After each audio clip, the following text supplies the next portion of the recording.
Madame, Monsieur, merci de rester à notre compagnie et bienvenue à ceux qui nous rejoignent ici. C'est New World Forum et nous parlons du Togo, surtout de la nouvelle législature. Qu'est-ce qui a changé? C'est ce dont nous parlons avec Jerry Tama. Il est le président du nouvel engagement togolais, parti d'opposition au Parlement togolais. Il est avec Gaëtan Aroumezounou, député de l'Union des forces de changement. Avant la pause, nous étions en train de parler de la nomination des membres de l'opposition au sein de la Commission électorale nationale indépendante. Et curieusement, 2 membres de l'ex-coalition de l'opposition se sont retrouvés parmi les candidats. Jerry Tama, comment cela s'est-il passé? Non, vous savez d'abord que l'Assemblée nationale, le bureau de l'Assemblée nationale fait un appel à candidature en ce qui concerne les partis les partis extra-parlementaires et la société civile. Donc il y a un appel à candidature qui s'est fait. Nous avons découvert la liste des partis en réalité qui sont présentés en ce qui nous concerne la veille du scrutin. Donc, certains ont dit que c'est le jour du vote qu'ils ont découvert. C'est ce que j'ai dit en ce qui nous concerne. Vous avez été privilégié? Non, nous n'avons pas été privilégiés, mais aujourd'hui, nous sommes un groupe parlementaire. Entre les groupes parlementaires et les députés, ou bien à la limite, je peux dire que je suis président du groupe parlementaire. Et donc, en ce qui concerne ce qu'il avait dit, membres de l'opposition, membres de partis extra-parlementaires, dont 4 de l'ex, bon, on va pas dire de l'ex, on va dire de la C14, à savoir l'ADI, le CAR, le DSA et le MCD, qui a fait acte de candidature. Donc ça, c'est le premier élément. Et comme l'honorable Aroumezounou l'a dit tout à l'heure, l'article 12 du Code électoral prévoit qu'il y a 5 membres de l'opposition parlementaire, 5 membres de la majorité parlementaire, 3 membres des partis extra-parlementaires, 3 membres de la société civile et 1 membre de l'administration.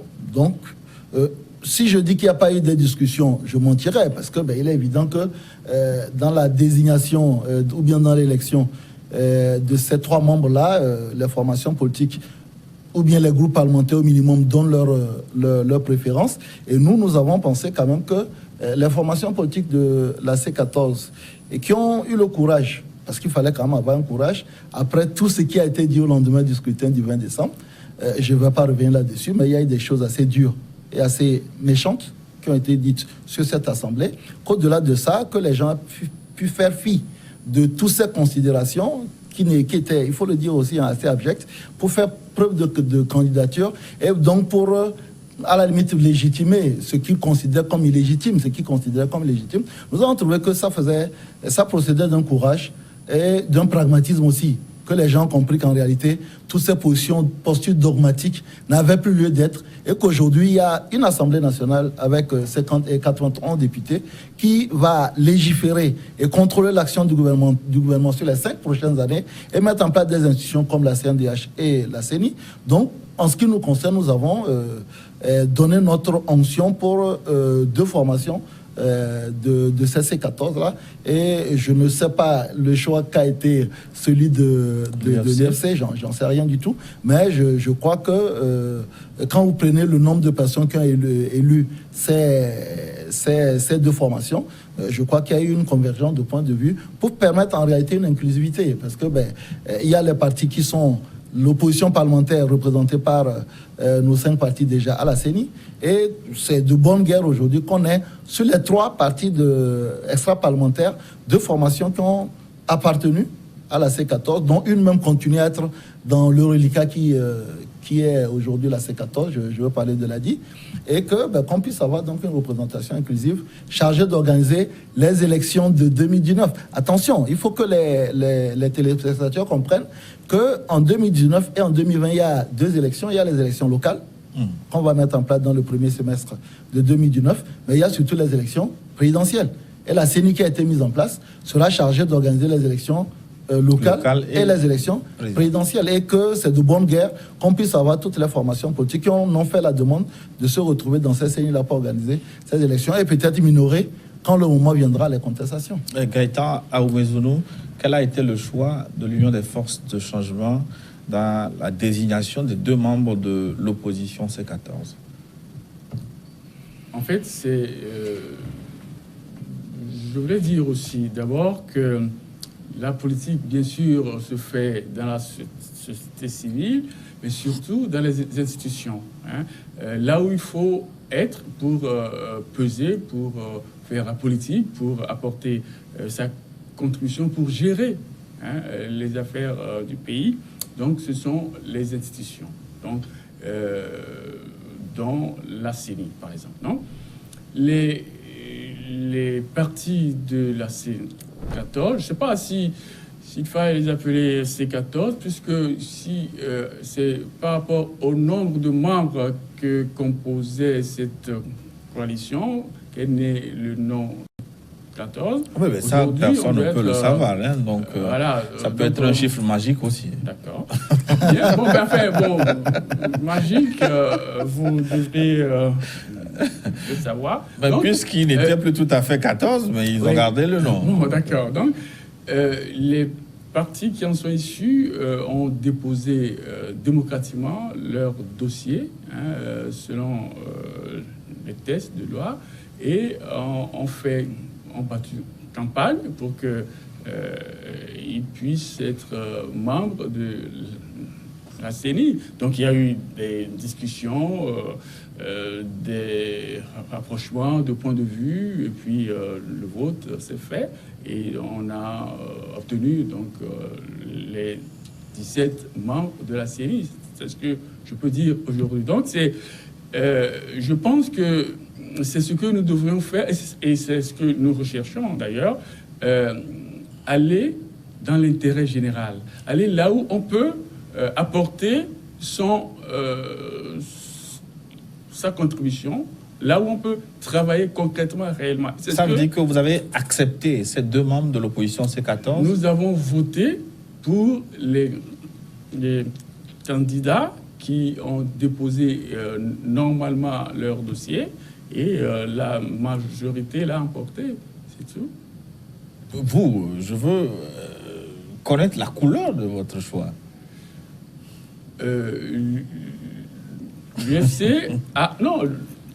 L'UFC a choisi donc des candidats qui sont aujourd'hui à la CENI.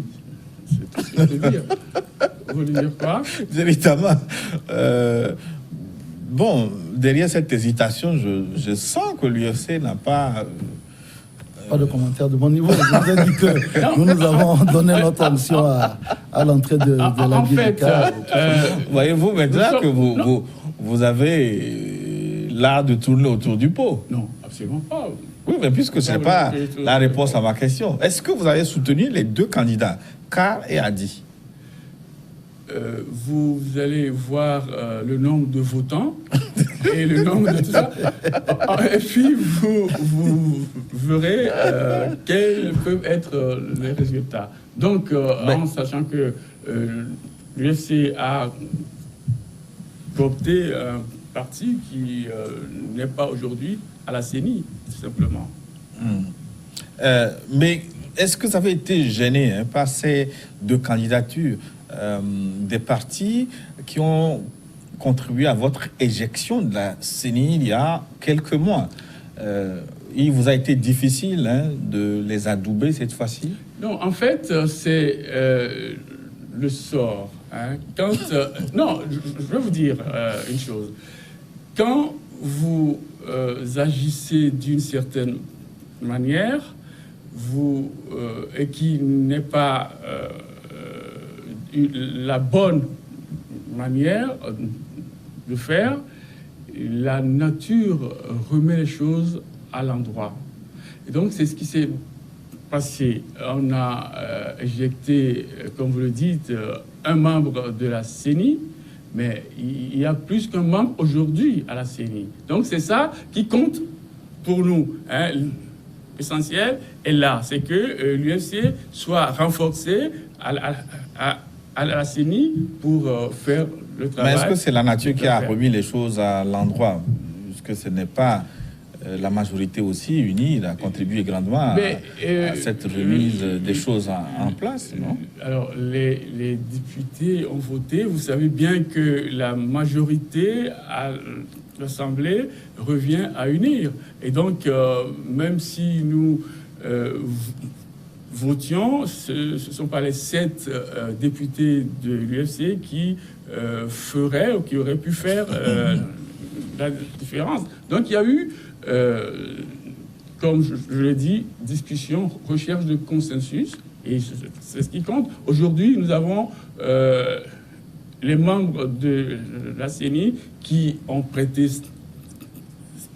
serment et qui sont maintenant opérationnels, donc, pour faire avancer notre constitution électorale en charge des élections. Oui. Donc c'est ça qui compte, en fait. Oui. Ouvrez maintenant une parenthèse pour parler de cette opposition. Est-ce qu'il y a des passerelles entre vous, l'opposition parlementaire aujourd'hui et la coalition de l'opposition, où les liens sont définitivement rompus? Zélitama.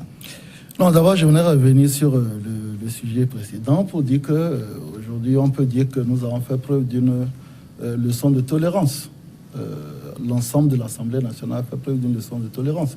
Parce que vous vous souvenez qu'en 2017, il était question d'avoir un dialogue inclusif qui regroupait les partis parlementaires, à savoir l'UFC aussi, mais des partis aussi extra-parlementaires qui animent la vie politique du pays. Et à l'époque, nos camarades regroupés au niveau de la C14 avaient trouvé qu'ils étaient les seuls dépositaires de la voix de l'opposition. Et qu'aujourd'hui, quand vous regardez, même si vous faites un feedback pour regarder la composition de la CENI, vous avez 3 formations qui ont été éjectées. Il n'y a pas que l'UFC qui a été éjecté. En 2018, on a éjecté le NET et le MPDD. Bon, à l'époque, c'était OBI, mais maintenant, MPDD. Aujourd'hui, vous avez donc, au niveau des partis parlementaires, le NET qui est représenté, l'UFC qui est représenté, OBI qui est représenté, et nous sommes d'ailleurs même plus renforcés d'ailleurs qu'à l'époque. Donc, mais il n'en reste pas moins que sur les partis extra-parlementaires. En ce qui nous concerne au niveau du NET-PDP, nous avons pensé qu'il était important d'insuffler cette idée de tolérance, de comprendre qu'en réalité, pour construire ce pays-là, il n'y a pas que des ayants droit. Il n'y a personne qui a le secret de la solution politique. Si ça existait, on le saurait. Mais c'est par la construction de notre diversité, c'est par des apports de nos différents idéaux que nous allons pouvoir construire ce pays-là. Donc, je crois que nous, au niveau du NET-PDP, nous avons encouragé la candidature du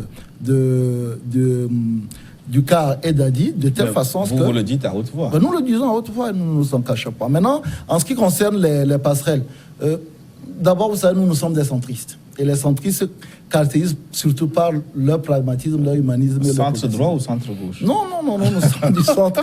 Il faut aussi... il y a un travail peut-être de pédagogie. C'est qu'il faut expliquer aux gens que le centrisme aujourd'hui est une idéologie politique au même titre que le socialisme, le libéralisme et ainsi de suite. Donc, nous sommes des centristes et partant...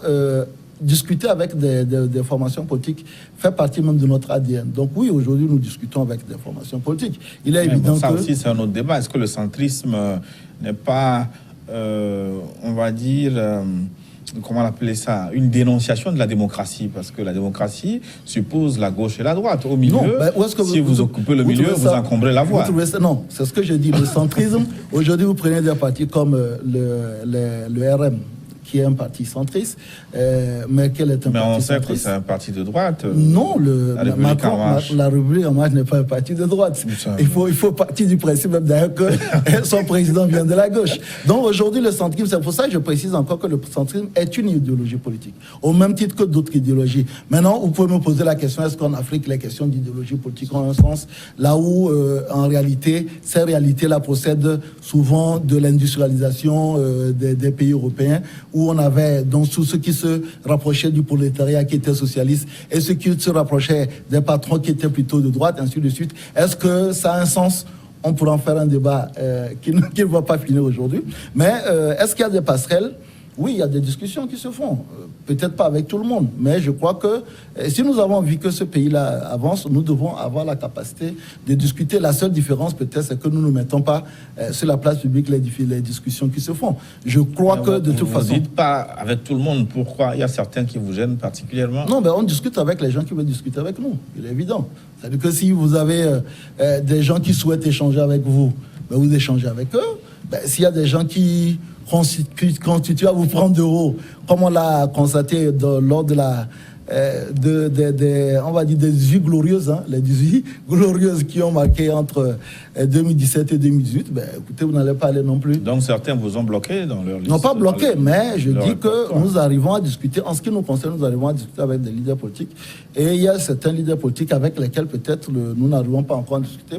Ça viendra, vous savez, en politique, il y a rien d'absolu. Ça va, ça revient. Il y a un matin, vous êtes coalisés, le lendemain, vous l'êtes plus. 3 jours plus tard, vous êtes ensemble, ainsi de suite. Mais cette fluidité n'existe pas encore, en tout cas dans le schéma politique au Togo. Si. Le champ politique Togo n'est pas très fluide comme dans d'autres pays prenez le où nombre, on peut aller et revenir. Prenez le nombre de regroupements. Prenez simplement le nombre de regroupements politiques qu'on a au Togo. Oui, mais vous avez eu CAP et Arc-en-Ciel, même sur les 5 dernières années, vous avez Arc-en-Ciel et CSC, qui même au départ, moi j'ai été dans Arc-en-Ciel, il y a eu des moments où on ne se disait pas de bonnes choses. Oui, après, ça s'est mis ensemble avec le CAP 2015, beaucoup en sont sortis. C'est une migration dans un même courant.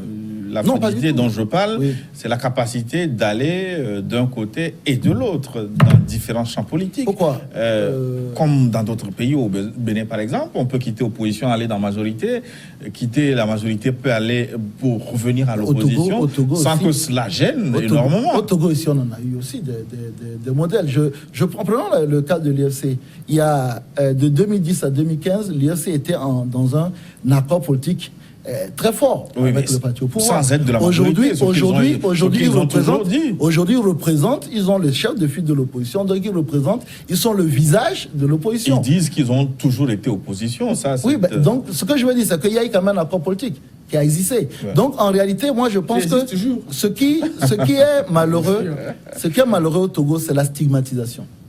C'est-à-dire que dès que vous ne criez pas au loup, c'est que vous êtes avec le loup. Ce qui est dommage. Sinon, dans d'autres pays, il y a une ouverture d'esprit qui fait que vous pouvez entrer dans une majorité au pouvoir et après sortir. Quand vous prenez même aujourd'hui la plupart des pays de la sous-région, l'ensemble des dirigeants ont à un moment ou autre fait l'exercice du pouvoir avec le parti qu'ils ont combattu après pour venir au pouvoir. C'est pour ça que je disais que cette fluidité n'existe pas encore. Bien, elle est en train de s'installer. On n'est pas une réalité. Bon, en fait, c'est une réalité naissante, si on peut l'exprimer ainsi. Mais d'abord, la population, les électeurs ne savent pas que les dirigeants politiques se parlent aisément entre eux.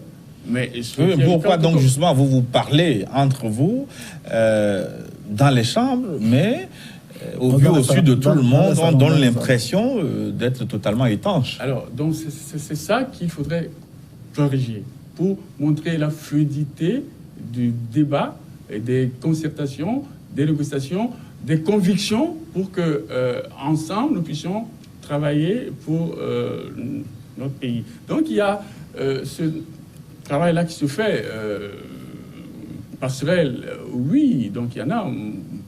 Moi-même j'ai ah bon, même avec l'ANC? J'ai même appelé plusieurs responsables de l'ANC, personnellement, pour pouvoir échanger avec eux, discuter, voir leur point de vue. Voilà. Donc, mais je ne vais pas vous donner des noms ici, mais ce sont des choses qui se font. Nous sommes des frères et des sœurs au Togo. Donc, il n'y a pas à s'ériger en ennemi. Ce ne serait pas une bonne chose pour nous. Donc, est-ce que l'implosion de la C14 ne profiterait pas beaucoup à l'UFC? L'implosion de la C14, comme vous dites, moi je pense que nous sommes sur un chemin de développement. Nous luttons pour cela, nous travaillons pour cela. Ce n'est pas exclusif à l'UFC. Vous parlez comme si les autres pays ne travaillaient pas pour le développement. J'en viens. Votre idéologie, c'est l'idéologie de tous les partis. Si on met en place une stratégie, une idéologie pour atteindre ces objectifs-là, viennent qui veulent, viennent qui peuvent. Mais ceux qui ne veulent pas... Monsieur Aoumé-Zounou, un parti politique dit que vous travaillez pour le développement. C'est comme si vous me disiez que vous avez inventé le fil à couper le beurre. Non, absolument pas. Nous travaillons pour le Togo est un pays en développement. Hein. Donc, on travaille tous les partis politiques vont dans ce sens-là. Donc, c'est ce que j'étais en train de dire. Oui, mais ce n'est pas un argument unique de vente, plutôt un argument je disais, commun à tous les partis. Non, mais vous n'avez pas suivi mon développement. Je dis que les partis ou les personnes qui veulent venir pour qu'ensemble on puisse atteindre des objectifs, obtenir des résultats efficaces et durables et prospères pour nos concitoyens et pour nous-mêmes, nous tous, peuvent venir. Maintenant, il y a des stratégies qui se mettent en place. Vous me demandiez s'il y avait une sorte de passerelle entre nous et la coalition. La coalition. Je vous dis, l'UFC n'est pas fermé à qui que ce soit. L'UFC est ouverte comme parti et donc nous discutons, nous avons la latitude de discuter avec n'importe qui si c'est pour travailler, aller dans un sens que nous pensons le moins mauvais, en fait, en tout cas. Mais Gaëtan, Aoumezoulou, franchement, oui. Est-ce que vous ne vous êtes pas réjoui des déboires actuels de l'opposition? Bon, je ne dirais pas ça en sans ce détour, sens. Hein? Non, mais honnêtement... vous êtes content? Non, honnêtement, je suis en train de vous dire que ils avaient une stratégie. Honnêtement, le mot ne vient pas. Non, si. Ils avaient une stratégie. Nous avons notre stratégie. On voit que leur stratégie n'est pas ce que le peuple attend.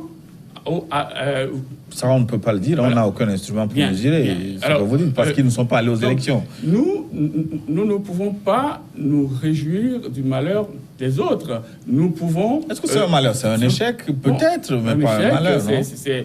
Voilà. En tout cas, ce n'est pas ce qu'ils avaient voulu faire en se mettant en coalition. Donc, ils ne se sont pas mis en coalition pour être disloqués après. Ils sont mis en coalition. Donc, vous auriez souhaité le succès de la coalition? Je n'ai pas dit ça. Ce que je dis, c'est que je n'ai pas à me réjouir de ce qui ne va pas chez les autres. Je n'ai pas à le faire. Même en politique? C'est pas ma nature. En politique, on peut dire à son voisin, si vous voulez, venez ensemble, on va avancer. Bon, voilà, il n'y a pas à se réjouir, il y a à construire ou à reconstruire encore à nouveau. Mais d'autres s'en sont réjouis. Le net a sablé du champagne, il me semble. Non, du tout. Non, en fait, il ne faut pas chercher... il y a eu une situation donnée. Nous sommes un parti politique de l'opposition, chef de file même de l'opposition. C'est à nous de nous organiser pour atteindre cette alternance pacifique politique dans notre pays. D'accord. Viendra qui voudra avec nous. Oui, directement.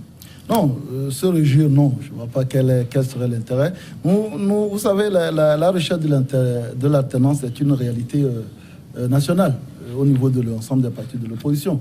Je l'ai dit souvent à loisir. Aujourd'hui, j'ai 44 ans. Je suis né quand il y avait Gnassingbé au pouvoir. J'aimerais quand même, quand mes 45 ans éventuellement, qu'on puisse avoir quelqu'un d'autre au pouvoir. Maintenant, votre âge n'est pas le baromètre. Hein? Non, je veux dire, je parle en mon nom propre. Donc, je souhaiterais. L'alternance est une nécessité, je pense, historique pour le Togo.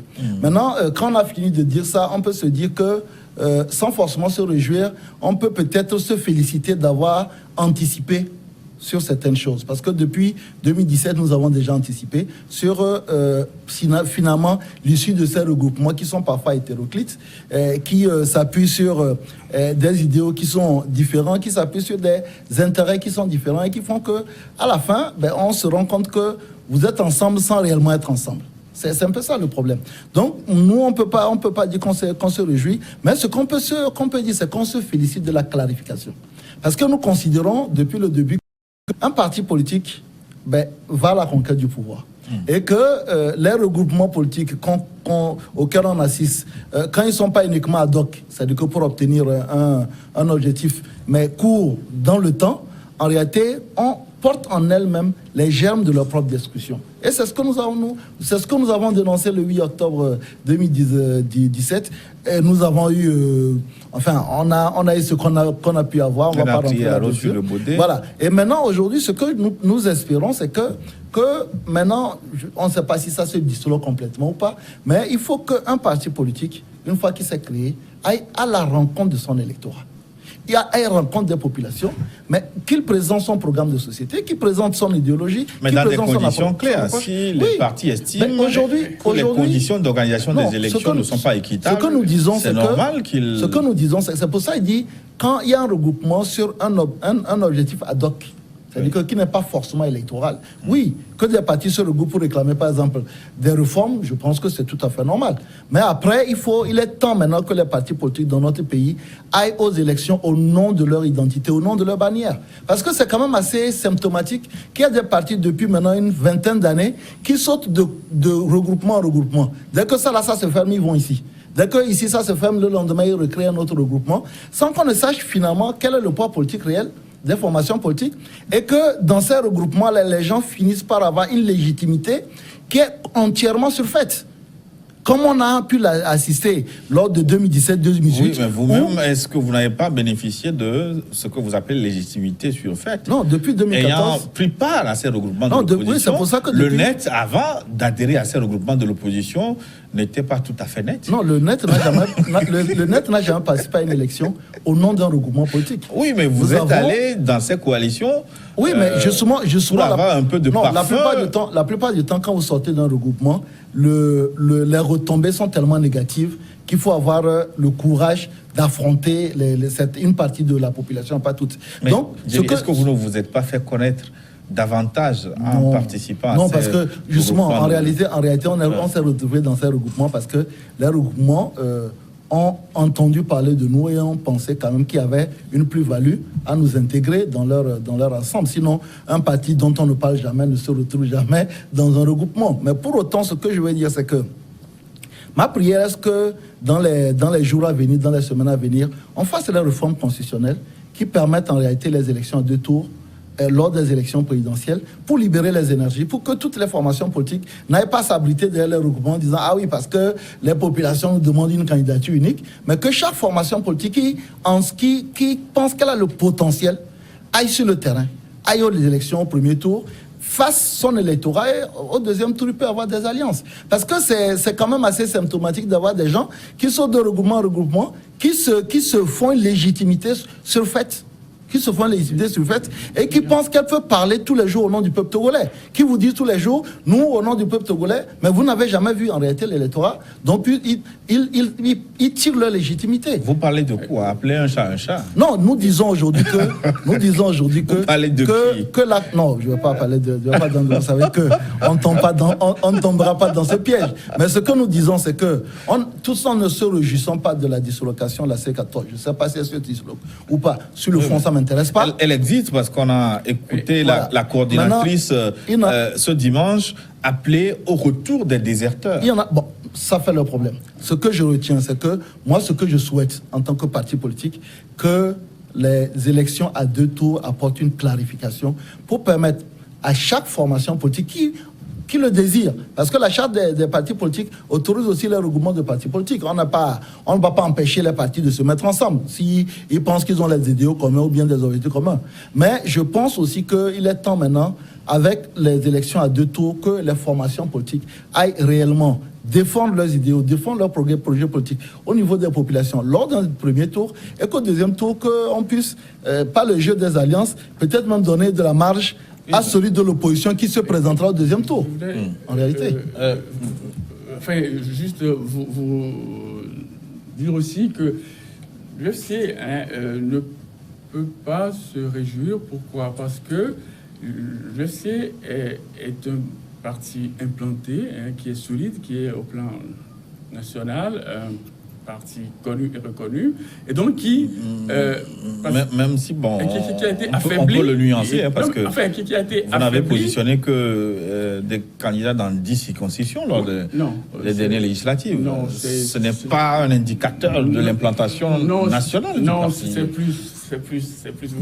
Vous n'avez pas les bonnes informations. Donc, c'est plus. Mais en fait, c'est pour dire que vous aurez aussi remarqué que l'UFC n'a jamais fait l'objet de coalition, de ceci, cela. Parce que, bon...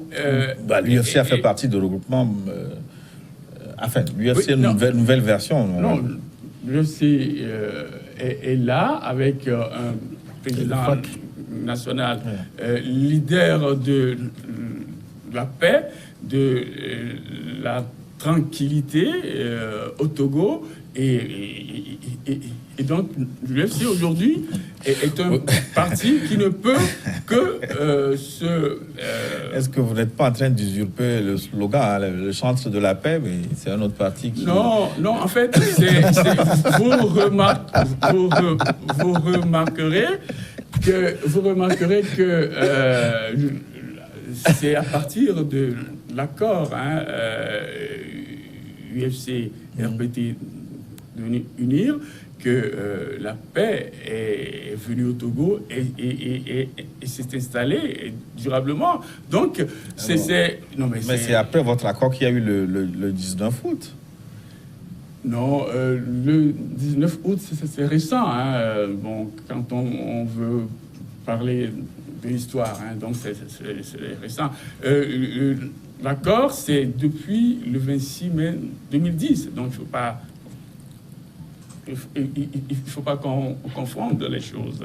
Donc, 2017, 2010, bon, il y a quelques années d'écart. Donc, c'est... Oui, mais ce que moi je veux dire, l'accord n'a pas pu permettre d'éviter le 19 août. Et le président national de l'UFC l'a même reconnu dans une déclaration qu'il pourrait même peut-être regretter aujourd'hui. Non, et c'est un homme politique qui a le sens des choses. L'UFC a été fragilisé par ceux qui l'ont quitté à un moment pour aller créer un autre parti. Donc c'est juste cela. Sinon, l'accord tient, l'UFC est en place, et l'UFC d'ailleurs, comme vous le savez, est chef de file de l'opposition, c'est officiel, je vous le rappelle, et donc nous n'avons qu'à pratiquer la politique de paix, de développement, de prospérité, pour que le Togo puisse entrer dans cette réalité que nos aïeux ont voulu lors de l'humanité. C'est vrai que cette histoire de cet accord qui tienne, parfois ça me...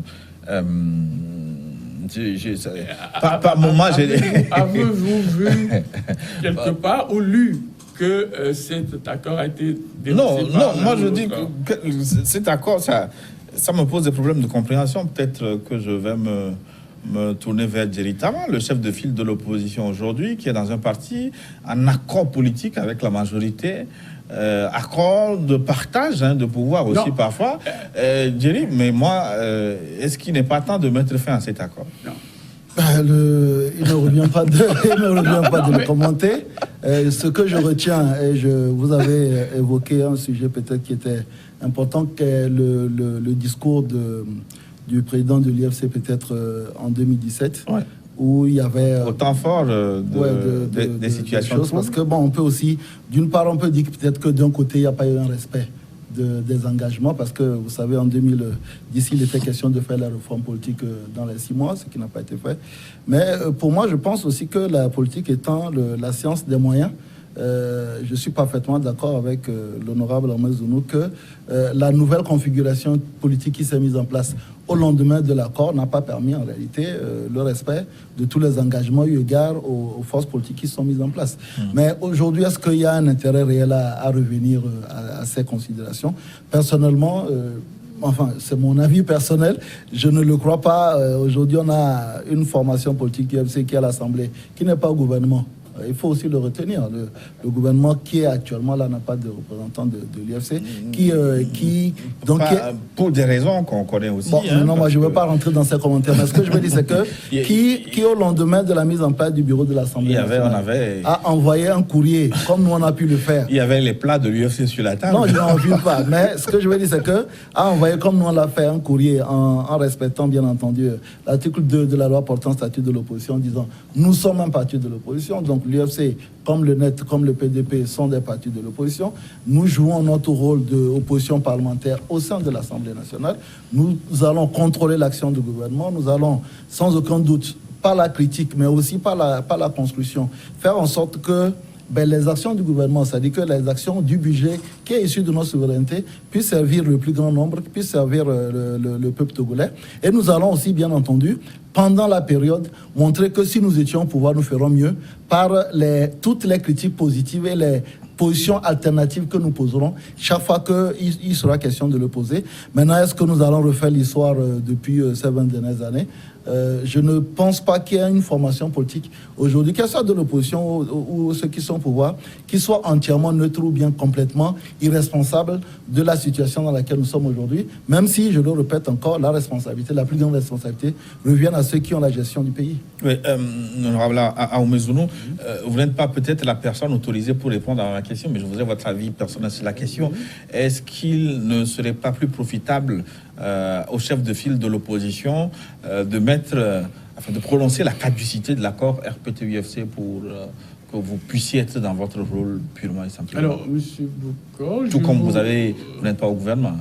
Je vous inviterai à solliciter une rencontre avec le chef de file de l'opposition pour lui poser toutes vos questions qui relèvent de sa responsabilité. Oui, mais quel est votre avis sur la question? Vous êtes autorisé. Vous avez dit que je ne suis pas la personne autorisée pour répondre à cette question. Oui, mais votre avis. Pour me la poser, et j'insiste aussi pour vous dire la personne qui peut mieux vous répondre à ces questions, il s'appelle Dr Giklis Olympio, président national de l'Union des forces de changement. Ça veut dire que vous n'avez pas d'avis sur la question? Mais il ne s'agit pas d'avoir un avis ou pas. Il s'agit à un moment donné de laisser la parole à qui le droit, en fait, simplement. Par respect de la hiérarchie. Ok. On va aborder le dernier aspect de cette émission. Les réformes, c'est pour quand, véritablement? Oui, écoutez, quand vous dites réforme, c'est de quoi on parle. Parce que l'Assemblée nationale peut faire les réformes institutionnelles et les réformes constitutionnelles. Les réformes constitutionnelles sont une priorité pour l'ensemble des forces politiques à l'Assemblée nationale. Nous l'avons dit. Dans la période de l'intercession, les conditions n'ont pas été réunies pour le faire. Nous commençons notre session ordinaire à compter de mardi prochain. Les réformes font partie de l'ordre du jour qui est prévu pour cette session ordinaire. Donc je pense que en ce qui concerne les réformes constitutionnelles, elles se feront dans les meilleurs délais. Une fois que, je prends un exemple, la commission des lois n'est pas encore mise en place. Il faut que le texte du gouvernement ou bien le texte qui a été discuté puisqu'il y a une continuité de l'exercice de l'Assemblée, le texte qui a été étudié par la commission des lois précédente soit reprise en compte par la nouvelle commission des lois qui va travailler, plancher et proposer quelque chose. Oui, mais pourquoi la commission des lois n'est-elle pas encore? Mais parce que justement, en intercession, les différents appareils politiques doivent se concerter pour mettre en place. Vous savez, il y a 9 commissions permanentes et ces 9 commissions permanentes-là doivent respecter, en vertu de l'article 8, les équilibres qui existent au niveau de l'Assemblée. C'est des discussions, c'est des concessions, c'est des concessions qu'il faut faire. Et je ne peux pas dire que ça prend plus de temps que d'habitude. C'est peut-être parce que cette fois-ci, mais ça devrait aller vite parce que. Non, pourquoi? Parce que les autres législatives ne sont jamais allées plus vite qu'actuellement. Oui, peut-être parce que ce n'est pas la même opposition. Non, mais c'est ce que je dis. C'est qu'aujourd'hui, je vous ai dit tout à l'heure que si les élections avaient eu lieu dans les délais constitutionnels, C'est-à-dire qu'au mois d'août 2017, en réalité, août, septembre, octobre, on n'aurait pas mis 3 mois à mettre en place ces éléments-là. Donc, pour le moment, nous ne sommes pas hors la loi. Nous ne sommes pas contre ni le règlement intérieur de l'Assemblée nationale, ni la Constitution, ni le Code électoral. Nous sommes dans les clous. Et puis, je rappelle encore que sur certains sujets, nous sommes allés très vite. Je prends par exemple la CENI, nous sommes allés très vite. Je prends la CNDH, nous sommes allés très vite. Donc, ne nous demandez pas d'être extrêmement rapide partout. Maintenant, je vous ai dit de nous donner à la limite. C'est justement là où on vous attend, c'est oui, je vous dis, je vous dis qu'il y a entrée parlementaire mardi prochain, le 2 avril. Maintenant, est-ce qu'on peut espérer voir les réformes opérées avant, en tout cas rapidement, début avril? Non, mais après, maintenant, vous savez, vous connaissez la procédure parlementaire. Il y a d'abord le débat au niveau de la commission des lois. Après, il y a les plénières avant l'adoption d'un texte. Vous imaginez le grand danger qui guette les députés de la 6e législature si nous nous précipitons, alors qu'aujourd'hui, il y a quand même une certaine synergie de point de vue au niveau de l'Assemblée. Si nous nous précipitons et peut-être validions que les 3 articles proposés par l'espèce sénégalais, ce serait une injure même pour l'intelligence de l'ensemble des Togolais. Parce que nous considérons qu'aujourd'hui, il va falloir quand même regarder point par point les différents éléments de notre Constitution, voir les éléments d'actualisation qu'il faut faire et voir si on peut les actualiser, voir les éléments qui sont devenus obsolètes et voir si on peut les évacuer pour produire une Constitution qui réponde aux aspirations du peuple togolais parce que les conditions le permettent. Parce qu'aujourd'hui, une synergie quand même se met en place au niveau de l'opposition et au niveau de l'Assemblée nationale. Donc, je ne peux pas vous dire... il y aura possibilité d'aller au-delà du test de loi déjà je pense que l'Assemblée nationale, ayant cette prérogative-là, ne s'interdit rien, parce qu'il suffit d'avoir les 4/5 de l'Assemblée nationale pour modifier la Constitution. Si les 4/5 de l'Assemblée nationale décident de modifier plus en profondeur, nous, au niveau du NET-PDP, notre désir, c'est d'aller plus en profondeur, parce que vous ne pouvez pas imaginer toutes les personnes érudites dont 2 personnes sont sur votre table ici. Quand nous avons dans notre pays, nous n'avons pas à nous limiter uniquement, comme on l'a dit par le passé, on prend uniquement ce que la CEDEAO nous a envoyé, puis basta. Non. Parce que nous sommes quand même une assemblée qui a une légitimité issue des populations togolaises et nous devons pouvoir étudier ce texte-là pour voir qu'est-ce qu'on peut améliorer. Parce que, encore une fois, la Constitution n'est pas quelque chose qu'on modifie tous les matins. Donc, nous avons une occasion historique. Donc, je ne peux pas vous dire que le 3 ou le 4 ou le 5 avril, vous aurez une nouvelle Constitution. Mais ce que je peux, à la limite, dire, c'est que ça reste dans la priorité. C'est la priorité des députés de toutes les sensibilités. Et qu'une fois qu'on aurait évacué le côté festif de l'entrée parlementaire, la priorité, puisque de toute façon, il faudra bien qu'on travaille, et il faudra bien qu'on travaille sur quelque chose. On ne va pas se réunir à l'Assemblée pour rien. Donc, ça reste une priorité. Et je peux vous dire quand même que dans les jours à venir, puisque les plénières sont ouvertes, vous pourriez venir assister aux discussions qui auront trait aux réformes constitutionnelles de notre pays. Gaëtan Oumezonou. Oui, en fait, je voulais vous dire simplement que je partage tout ce qui est dit, mais surtout, les 9 commissions permanentes seront le socle des travaux qui se feront pour les réformes qui sont à faire. C'est-à-dire, je peux vous citer les 9 commissions. Il y a la commission... Oui, on les connaît, parce qu'on n'a pas beaucoup de temps pour... Oui.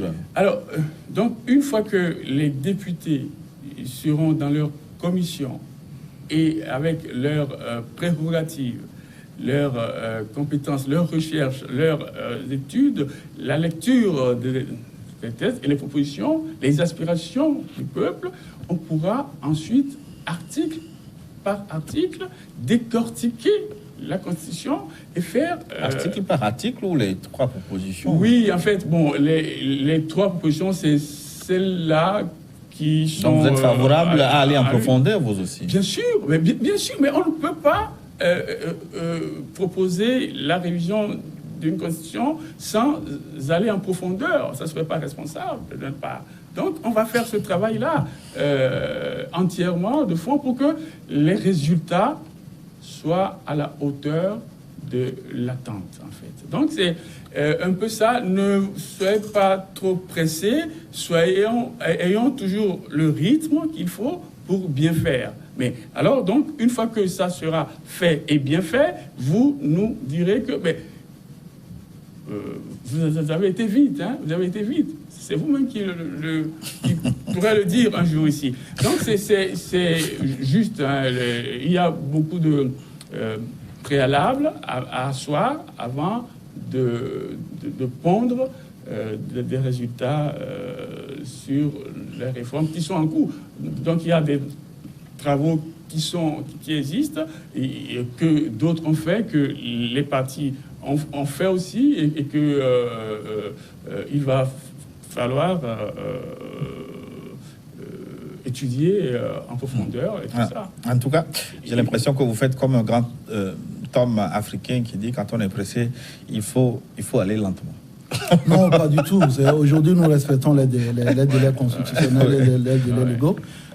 Moi, j'aimerais peut-être à la limite que vous nous, à la fin du mois d'avril, si le chantier des réformes constitutionnelles n'est pas encore lancé au niveau de l'Assemblée, il peut prendre plus de temps que moi. Mais au moins qu'on sache que le chantier est ouvert et qu'à la fin du mois d'avril, si après la fête nationale, le chantier des réformes constitutionnelles n'est pas ouvert à l'Assemblée, que vous puissiez nous appeler peut-être pour nous demander ce que nous faisons bien à l'Assemblée. Même si, à mon niveau aujourd'hui, en termes de priorité et en termes de nécessité, c'est beaucoup plus les élections locales qui me paraissent très prioritaires. Ben, on va peut-être en reparler parce que là... Voilà, c'est qu'aujourd'hui, j'ai dit quelque part, ça crée peut-être un tollé qu'il n'y a pas de corrélation directe entre les réformes constitutionnelles et les locales. Ouais. Aujourd'hui, pour moi, je pense qu'il faudra mobiliser le peuple togolais, surtout à l'organisation des élections locales, qui vont impulser le développement des jeunes de notre pays. Vous avez été compris, on va s'arrêter là parce que tout juste derrière nous, une nouvelle édition du journal. À très bientôt.